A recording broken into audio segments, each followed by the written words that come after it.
The following was recorded in front of a live studio audience at the Studio 21 Podcast Cafe. This is the United Podcast Network. The following program is closed captioned for the thinking impaired.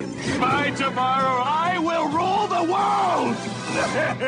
You think he's gone? He's not gone. That's the whole point. He's never gone. Is this some radical new therapy? You see? Well, I must have not been paying attention when you were just talking to me. Do you think that you could repeat the question and I listen more attentively? There must have been something in all of that nothing that wasn't quite so easy to see.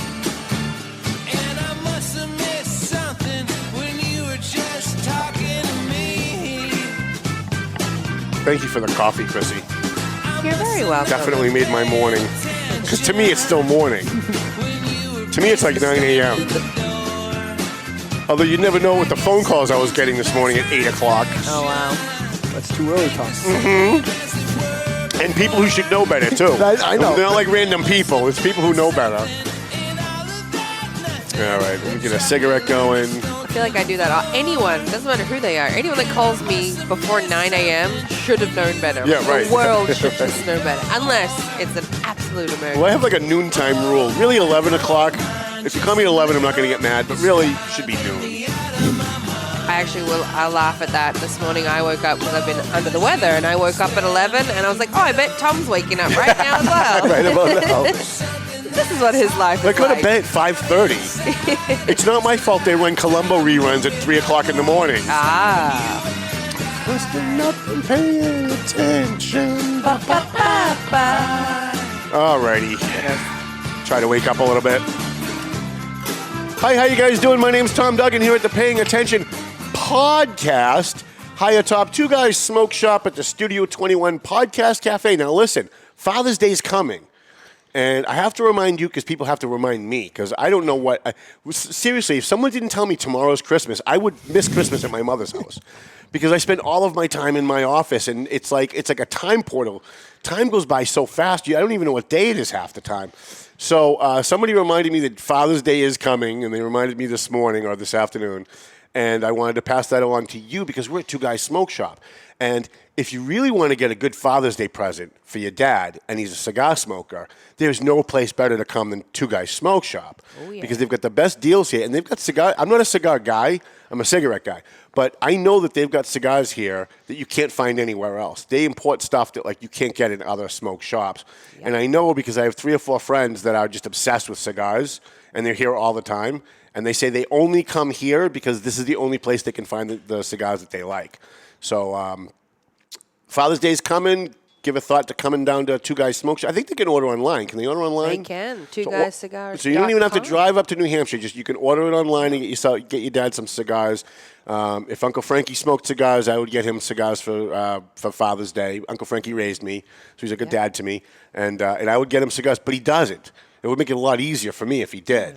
I keep saying, hey, you don't smoke cigars, huh? And he's Maybe like, no. Get him onto it. I keep trying to get him to. You should try it. It's really good. Like, I tried it. It's good. We can't get him in.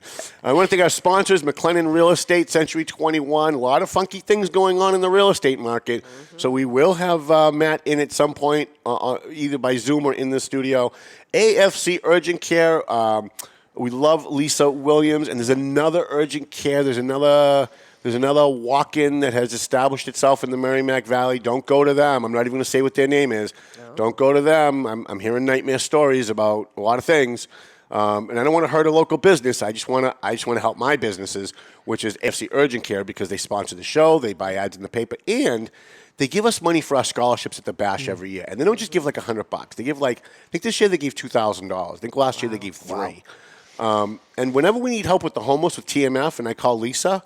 She's like, you know what? We'll sponsor next week's dinner, but don't thank us on Facebook. We'll just pay for the food. Tell us where to send it. So we love people like that who do things in the community. That's why Donnie Jarvis is here today. People who do things in the community. They don't want to be thanked. They're not looking for their name in the paper. They just want to help. And those are the people that we want to put their name in the paper. Those are the people that we want to champion. Like Chris Doty for governor. Last night, showed up at TMF without a camera crew. No pictures. He wasn't there to do a photo op. This morning, there was no press release. He just came to TMF last night because he wanted to see what they do and how they handle the homeless in Lawrence. And he didn't just come and stand around. He helped them set up chairs. He helped them set up the tables. He was handing sandwiches to people, which you don't see elected officials do very often. So kudos to him, too, because that takes a lot when you're running for governor and you're all over the state and your time is very valuable to take an entire night to come to Lawrence where you're going to lose 9-1 because he's a Republican. So he's going to lose Lawrence 9-1 no matter what he does. So he wasn't there to get votes. He was there, as he said to me last night, if I become governor, I want to understand this problem firsthand. I don't just want to understand this problem from what I read in the newspaper. And to me, that said a lot. Now, I'm hoping we're going to hear from Jeff Deal, and he's going to do the same thing because we love Jeff, and he's been very good to the Valley Patriot. It really seems impossible to get through his people. I don't know why that is. I used to be able to text him one-on-one, and within a day, we get an answer for whatever we wanted. Now we've got to go through people who are not very responsive. So hopefully we'll hear from him. Also, Marsan and Son Construction. So on Veterans Day, on Memorial Day last week, you know what Ronnie Marsan was doing for Marsan and Son Construction? What? He went over to a veteran's house who didn't have a lot of money and helped him build a deck on his house. That's awesome. And didn't charge him a dime. Paid for all the lumber out. Now think about how expensive lumber is today. Yeah. Paid for the lumber out of his pocket. Did the work. Did all the work at no cost to the veteran, and then didn't call the Tribune and say, "Look what I did." He just did it. Like somebody in the neighborhood where it was going on called me and said, "Hey, your buddy Ron Marsan's next door, and he's building something like on a Monday, like on Memorial Day." So I called him and asked him, like, "What are you doing working on Memorial Day? Just breaking his balls?" And he told me what he was doing, and I'm like, I got to put that in the paper. And he said, no, please don't. And I was like, oh, my God, that makes me love the guy even so much more. It just really does. EIS, Investigation and Gun Training. Borelli's Deli. Don's going to be with us next week live. Tomo, where I'm going to be tomorrow night for dinner. You like Tomo, right? Have we taken you to Tomo yet? Not yet. What are you doing tomorrow night? What's tomorrow? Friday. I have an event planning from 3 to 5. All right, well, maybe you can come with us. I think we're going to Tomo's tomorrow night around 7. Okay. Clear Path for Veterans New England, Sullivan Insurance, which is a free shout-out. They're not an official sponsor, but they help us with a lot of stuff.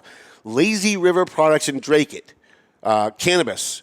If you're going to get your cannabis, don't go to Haverhill, go to Drake It, and go to Lazy River Products. And I'm going to go myself this weekend. And then a free shout-out to Sebastian's House of Toys in Haverhill. So I have one thing I want to talk about, and we're going to take about 4 or 5 minutes on it because everybody's talking about it. And normally when everybody's talking about something, I try not to, but this is just too good for me. So the Johnny Depp trial ended yesterday. For those of you who didn't follow it or don't care, let me give you the thumbnail version.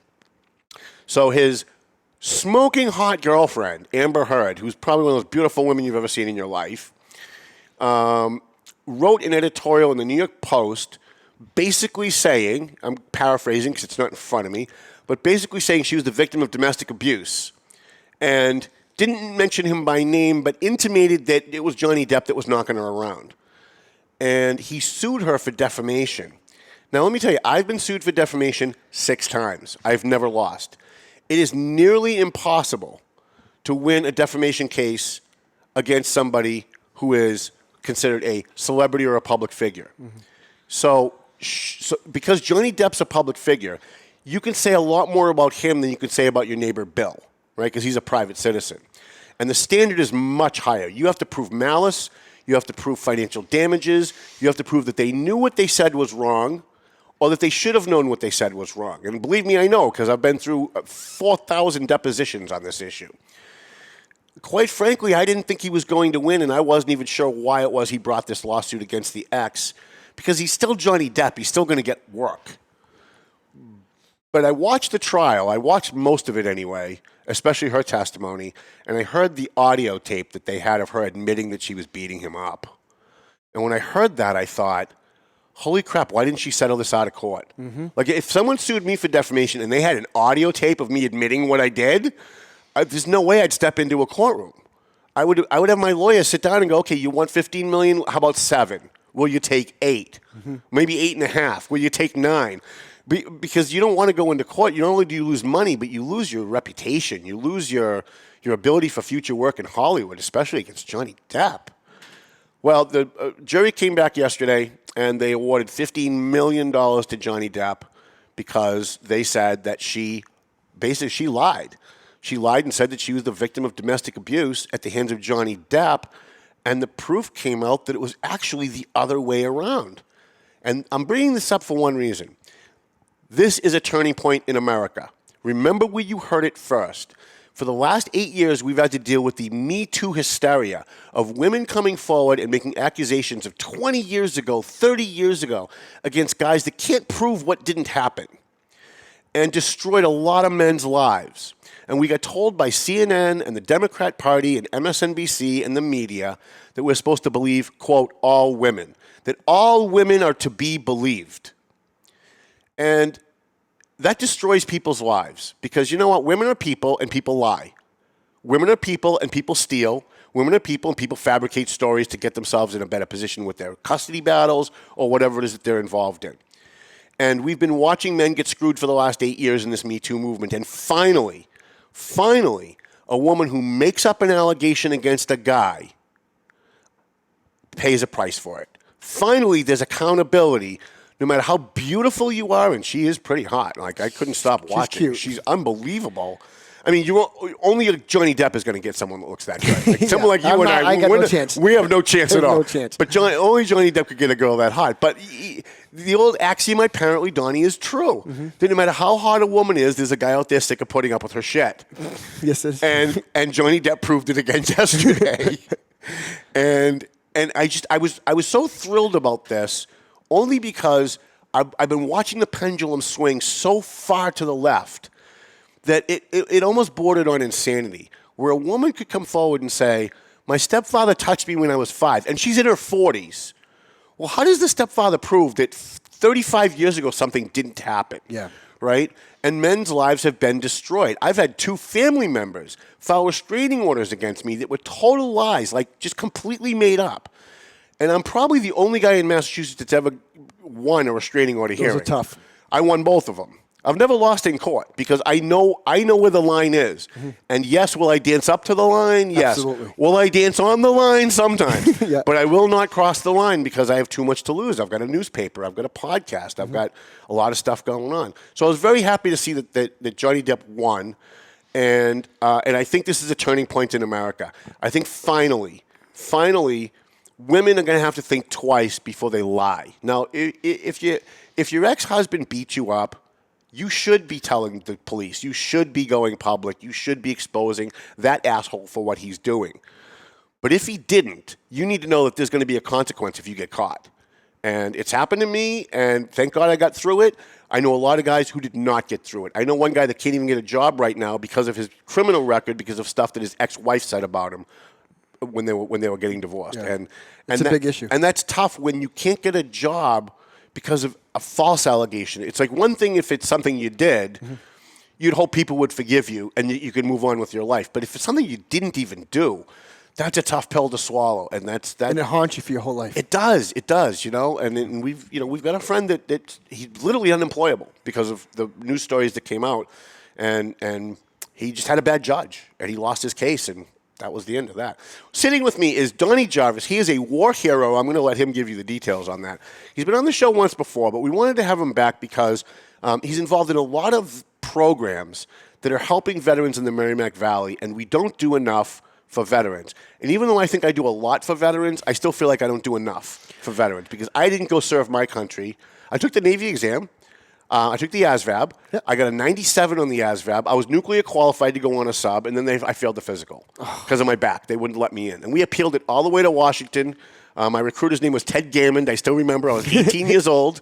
And we went to Washington, and I sat before a panel, and we showed them the x-rays, and we did everything we could to try and get me into the Navy because my dad was a Navy man, and they wouldn't let me in. So I have a lot of admiration for you guys, but I never served. And so first I want to thank you for your service. And before you talk about the programs you're involved in, give people a snapshot of your heroism. And I know you don't want to brag, so I'll do it for you in between. But you were in the Middle East. You were in Iraq or Afghanistan? Both. You were in both Iraq and Afghanistan. You got blown up at least twice, came back, and then volunteered again to go back. So my last tour, I hit a 250-pound explosive that rolled my vehicle over, and as a result of that, I spent 6 months in the hospital, and I have all right side injuries, head to toe, completely deaf in my right ear, vestibular problems, I have balance issues, vertigo, I have a bad shoulder, bad knee, bad hip, bad ankle at this point.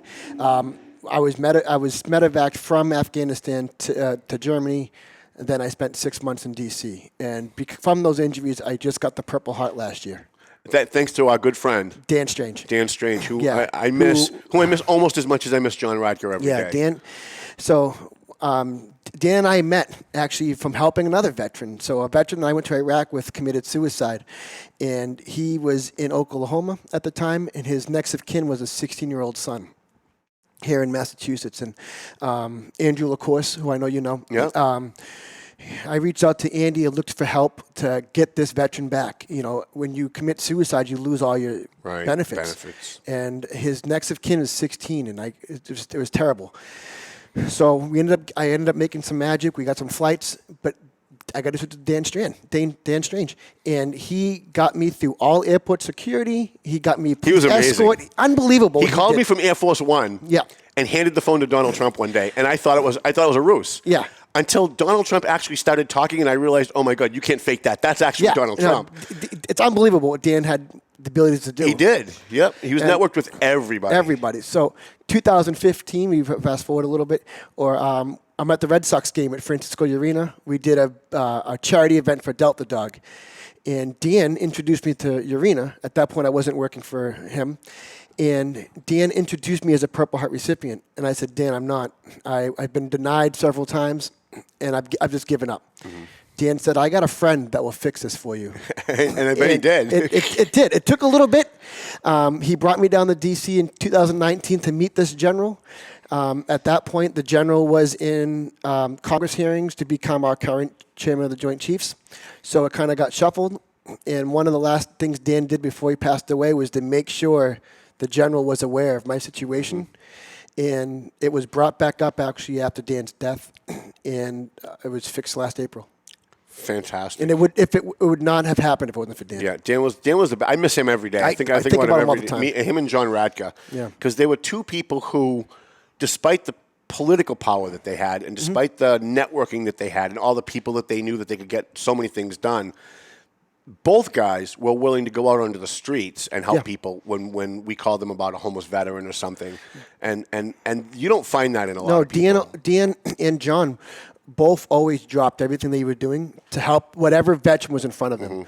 And I won't forget that. Like with my friend who committed suicide, Dan cleared his schedule to be with me in Boston from the time the plane landed to the time we got the veteran home.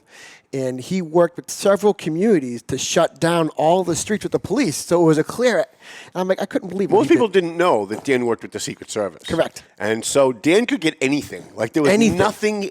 Like before he died, he came to my office. I didn't realize he was dying. Yeah. And he came to my office and he gave me a bunch of like trinkets from like the White House and stuff that you can't buy in like the gift shop. It was like real stuff. And stuff signed by Donald Trump and all that. And I'm like, I hate to ask because I don't want to look a gift horse in the mouth, but how do you get all this stuff? And he had never told me before. He said, well, I do a lot of work with the Secret Service. He does. And I've actually driven Trump's limo a number of times. Yep. And I've gotten to know him a bunch of times. And he actually calls me on the phone. And so Dan gave me the opportunity several times to drive in Trump's motorcade when he was up in New England, which I took full advantage of, an opportunity of a lifetime. And because of Dan's work with the Secret Service, I had an opportunity probably 3 or 4 times to drive in the motorcade, which is an experience I'll never forget. Yeah, I mean, just such an incredible guy. So back to your service. So you got blown up. Yeah. Did in your Humvee, did any of your fellow troops get killed from that explosion? No. We didn't lose anybody. I had the worst injuries of the last blast. But then you went back and you got blown up again. So that was the worst blast was last. The first blast, I've been blown up in Iraq and Afghanistan. The Iraq one was kind of smallish in scale, but the Afghanistan one was the serious that rolled my vehicle and debilitated me for a while. So then you came back to the States and decided to dedicate your life, even though you'd already given so much, you decided to dedicate your life to helping veterans, to helping people who are similarly situated as you. And rather than just going off and living your life and getting a job or going on disability or whatever a lot of other people choose to do, and God bless them, You said, no, I want to go out and I want to go into the community and help people. And even like little things like last summer you sent me a message about you were making these flag drop-offs for people that want to dispose of their flags. I've got a few now. Yeah. And I thought, what a brilliant idea. Like, that's like so helpful for a community. When someone's got a flag they want to get rid of, it should be disposed of properly. Respectfully. And you set up a whole system for that. Yeah, I have a whole system, and I've probably been involved with 6 boxes to this point, Rockport, Byfield, and a few in Haverhill. And the ones in Byfield and Rockport, I actually work with the students.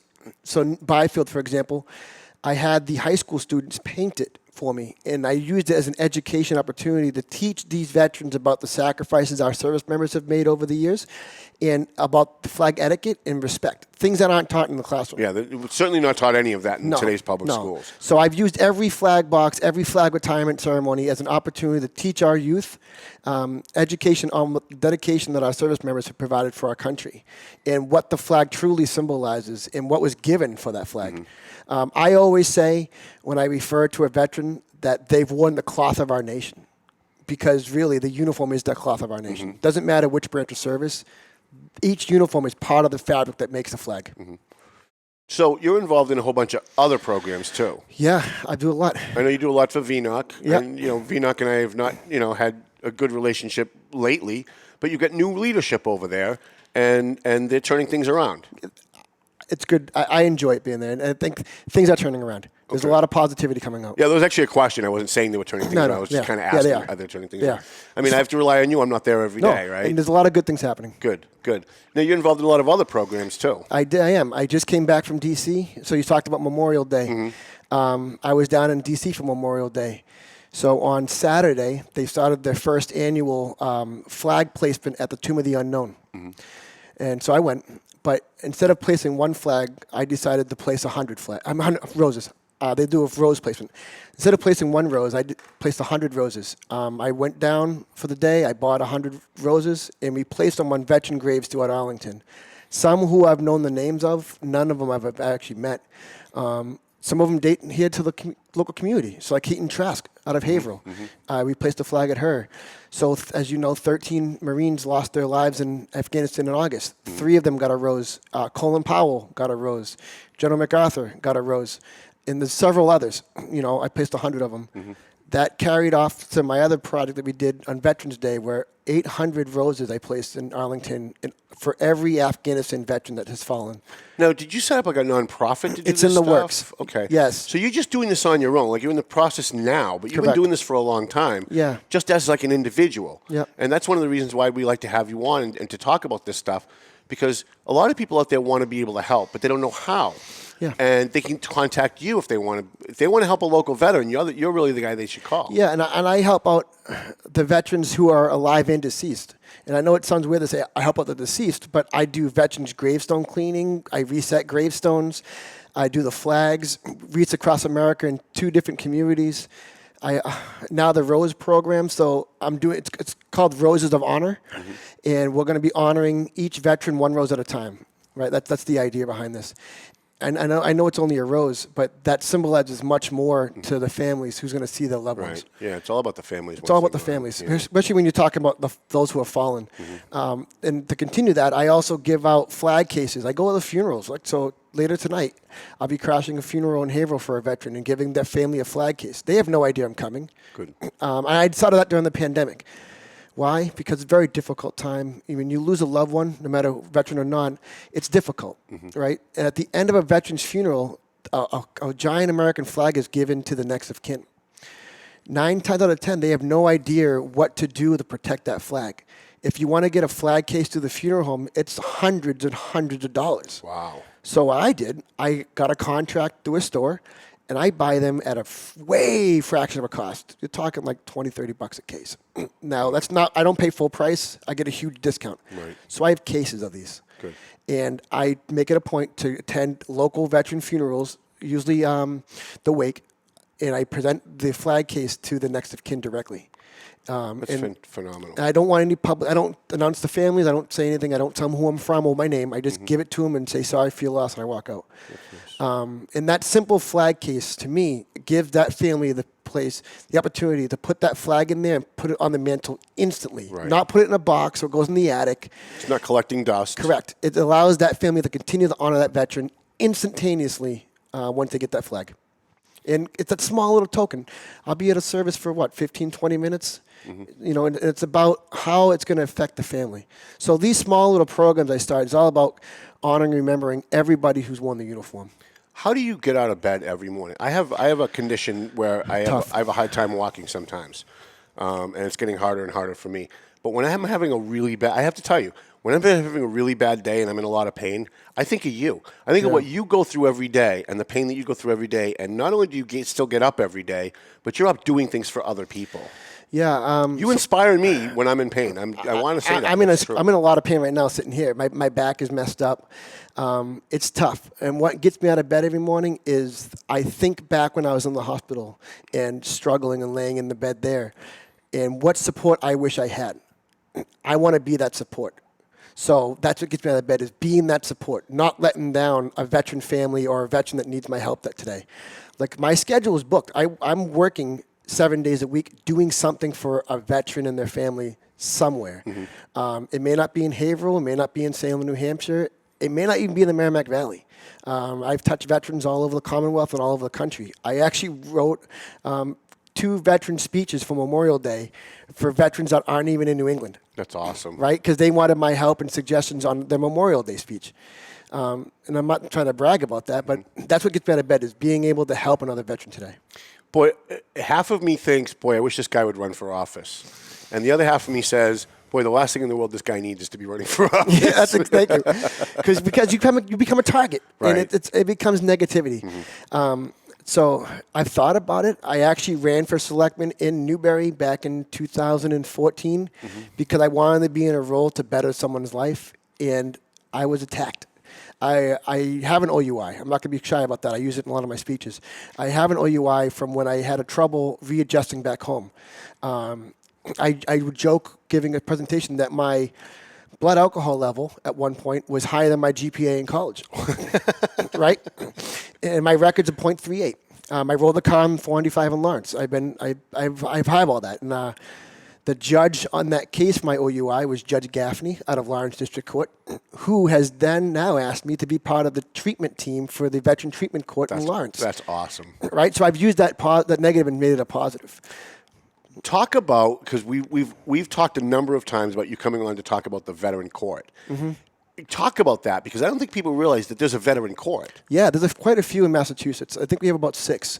And the veteran court is a 2-year intense program that the veteran actually volunteers to come into. It's not mandated. They volunteer to come in. There's a screening process that the court does. The probation, the judge, and a few others. Can I slow you down? So a veteran goes out and gets himself in trouble. Yeah. Assault and battery, whatever. They Sure. get charged with something. Drugs, whatever. They can choose to go to a veteran court, or they automatically go to the veteran court? They can choose. Okay, so they would choose to go to a separate court than like Lawrence District. Yep. And they would go in, and who presides over that? Is it a veteran? So every veteran treatment court in the Commonwealth of Massachusetts, the judge is a vet. That's awesome. Every one of them. That's awesome. So Judge Gaffney is a vet from the Air Force. I think he's a colonel. I could be wrong on that rank. Retired from the Air Force, and he's a judge. He's a veteran, and he's the judge for Veteran Treatment Court, who asked me directly to fill in this role. That's great. And when I last saw him, 2012, he said, "I don't want to see you in my courtroom again." But now you're in the courtroom for a different reason. Yeah. Right. Yeah. So I've used that negative, but that was used against me when I ran for public office. Right. And I'm like, do you understand why that happened and where I am today? Right. You know, it's a lot of veterans have a difficult time readjusting. It's not their fault. All right. You can leave the battlefield, but the battlefield doesn't leave you. Right. How can we help these veterans mentally leave the battlefield? That's what we strive for, right? We talk about Memorial Day, which highlights veterans who have fallen. They say, active duty or killed in action. Let's not forget about the veterans who fallen here because mentally they never left the battlefield, right, and they took their own life as a result of that. Let's not forget them. Statistics are pretty high for veterans and suicide, right? It's sadly high. Yeah. Yeah. So the veteran goes before this judge. And is there a different protocol for like sentencing for, the judge? Will we say, well, because you're a veteran and you're trying and you've been in this program, rather than sending you to jail, we'll send you to some house arrest or some other kind of program? No. So it's still the same as going to court, just that you have a sympathetic judge. Yeah, and the only difference is Veteran Treatment Court is very treatment focused, right? So it's partnership with the VA and another clinician for those who aren't VA eligible, and there are very strict treatment requirements within the program. Community service is a big piece, which is therapeutic, and you have 2.5 to 2.5 years, depending on how it works out for you, to complete this. And there's different phases, and as the phases go on, some of it's lesser and lesser until you graduate. Mm-hmm. But it's very intense, and the whole idea of the program is to address those issues that brought you into court. We don't. Veterans are majority good people, and they make bad choices based on some bad experiences. So the treatment court is designed to help work them through and get the help to fix those issues. It's so amazing because, when I started the Valley Patriot in 2004, and we decided we were going to do like the Hero Veteran on the front page every month. Yep.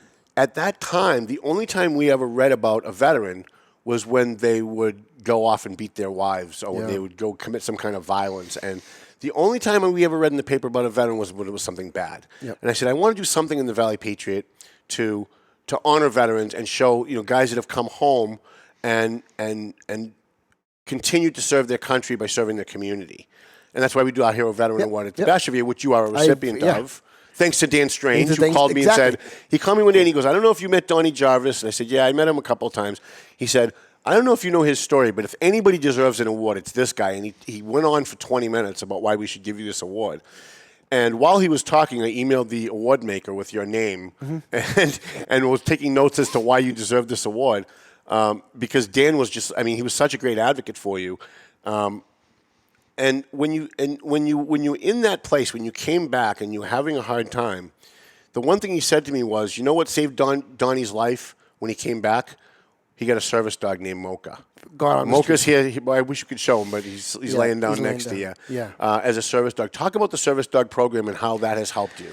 So when I came back from the hospital, I was taking 16 different medications, and I was adamant about not taking all these pharmaceuticals. And I made the case to my VA doctor at that time, my social worker. I said, some of these medications I feel are actually addressing side effects, not my condition. And I want off. I want to find a non-pharmaceutical approach. Operation Delta Dog at that point was brand new. We were the 4th dog through the organization. Wow. And it was a learning curve, right? I never had a dog before. We don't speak the same language, right? So training was difficult. But I ended up, once we worked through some of the struggles, I actually found the training to be therapeutic. When we went out to Maudsley Park to do some of our service dog training, it was just me and the dog. I turned the world off. And as we started going, I noticed that he was making a big impact on me. Now, those around me saw that before I did.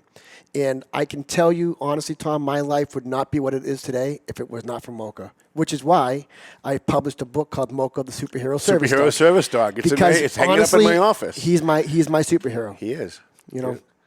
Yeah, Dan Strange told me almost every time I talked to him, boy, if it wasn't for that dog, I don't think we would still have Donnie around. I can probably, that's probably 100% true. So it's so important, this Delta Dog program and programs like it. How do people get involved in it? How do they help if they're not a veteran and they want to donate a dog or they want to donate money? Or if they are a veteran, how do they contact somebody to get a dog? So there's several different agencies and organizations today providing service dogs for veterans, which I think speaks to the beneficiary of how these programs work. My number one suggestion would be Google can tell you which ones are close to you. Like Needs is a good one. Delta Dog is one. I know ClearPath is doing dogs. ClearPath is doing some great work. Company, the Heroes, I think, is in Danvers. They're doing service dogs.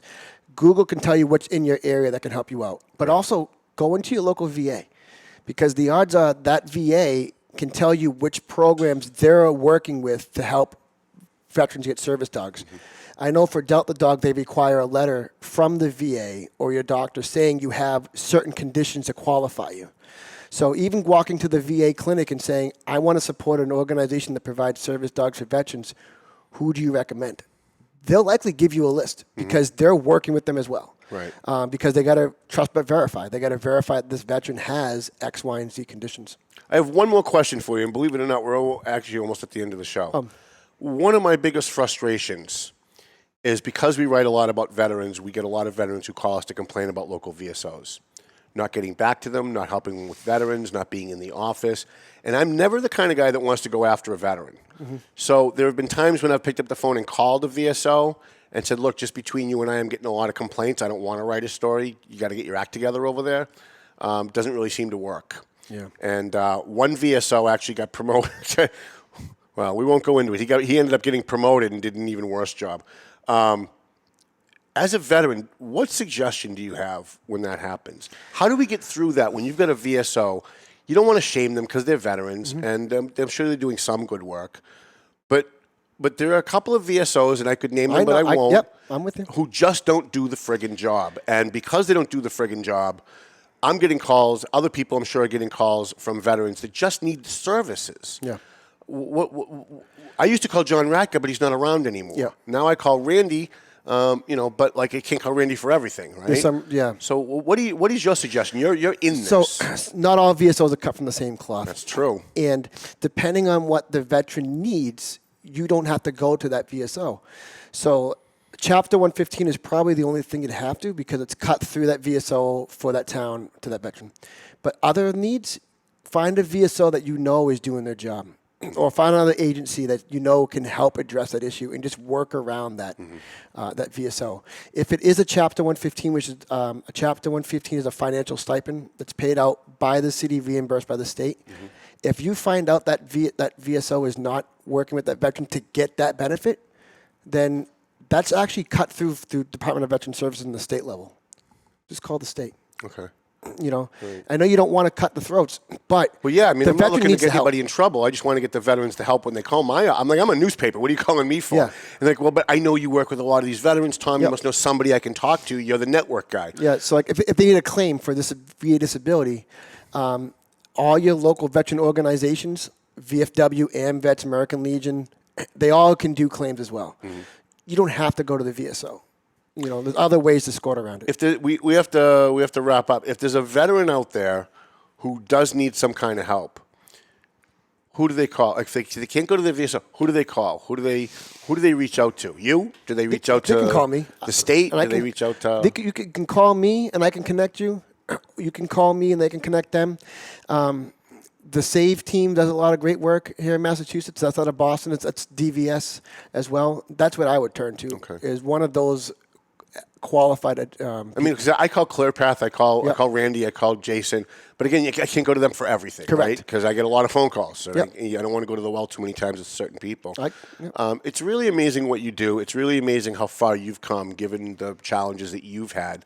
And I want to say again that you do motivate me because when I'm in a lot of pain and I can't move around and I start feeling sorry for myself that I can't get papers delivered on a day that they need to be done or whatever, I think, you know what? But you know what? Donnie Jarvis gets up every day with the problems that he has, which is way worse than mine, and he still goes out and he still makes it work. I got to get up and I got to make it. I got to get up and I got to make it work. And it does. You do motivate me. And I told you that last time you were here. I'm going to say it again. I'll share one thing with you that I'm working on that I haven't talked publicly yet. So last December, I did a Christmas party for veterans. The night before that Christmas party, I was up all night writing a state bill that I have submitted to Diana DeZoglio. She's awesome. She's the best. So this state bill will hopefully be heard in July, but it's the state law, if approved, would allow all Purple Heart recipients free municipal parking in the Commonwealth of Massachusetts. That's awesome. That's awesome. So I'm hoping that we can make that happen. I know Methuen did something similar to that, and I don't think we ever wrote about it, but we will. Yeah. But these are things that, especially young veterans coming back, people think of a veteran, they think of the World War II guy with the VFW hat at the post office, right? But what they don't realize is that there's a lot of young guys like you who went off to the Middle East, who served your country, got shit on the entire time, and then came back and got shit on again. Yep. And those guys need something, and they don't have John. Correct. They don't have John Ratker around anymore. So, And as you know, we I have to did pick up the slack. I did the emergency room with Diana for VA healthcare. That's non-VA emergency rooms, and now the Purple Heart bill. Donnie Jarvis, I really admire you for what you do. I really admire you for what you've been through. You've been a good friend for a long time, and I hope for a long time to come.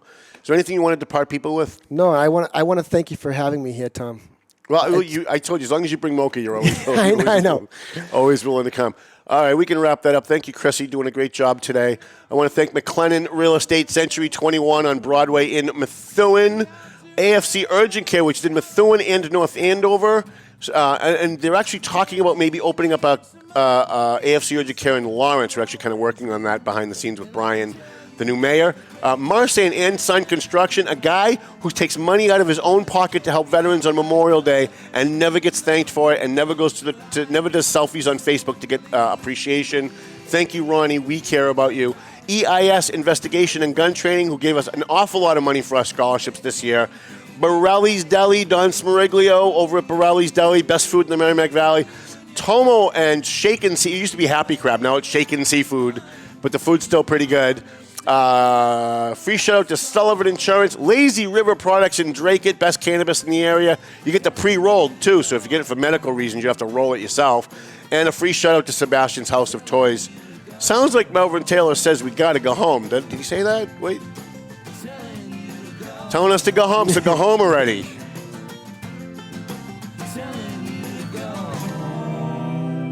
The views and opinions expressed by the hosts, guests, or callers of this program do not necessarily reflect the opinions of the Studio 21 Podcast Cafe, the United Podcast Network, its partners, or affiliates.